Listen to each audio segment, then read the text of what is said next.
Ռոբերտ Քոչարյանի նախագահության տարիներին պետական պարտքը ավելացել է ընդամենը ուշադրություն։ Ընդամենը $560 միլիոն,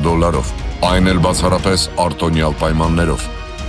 Անկախ Հայաստանի պատմության ընթացքում սա արձանագրված լավագույն ցուցանիշն է։ Այդ նույն տարիներին տնտեսությունը տասնապատկվել է, իսկ պետական բյուջեն ավելացել 6 անգամ։ Վերջին 8 տարում 2018-ից 2026 թվականը պետական պարտքը աճել է ուշադրություն $7 միլիարդ 620 միլիոն,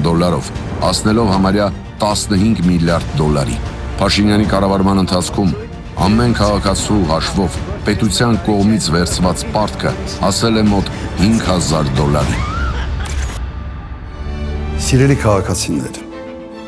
այս կառավարությունը 8 տարում 8 միլիարդ պարտք է վերցրել։ Ոչ ոք չգիտի ուր են գնացել այդ փողերը։ Նրանք այդ պարտքը կախել են սովորական քաղաքացու վրա։ Դուք արդեն վճարում եք այն տուգանքներով,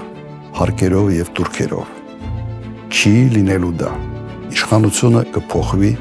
եւ այդ գումարները կվերադարձվեն ժողովրդին։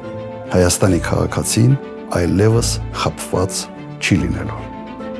Հայաստան դաշինք, միասին կարող ենք։ Ընտրիր 17-ը, ընտրիր Հայաստանը։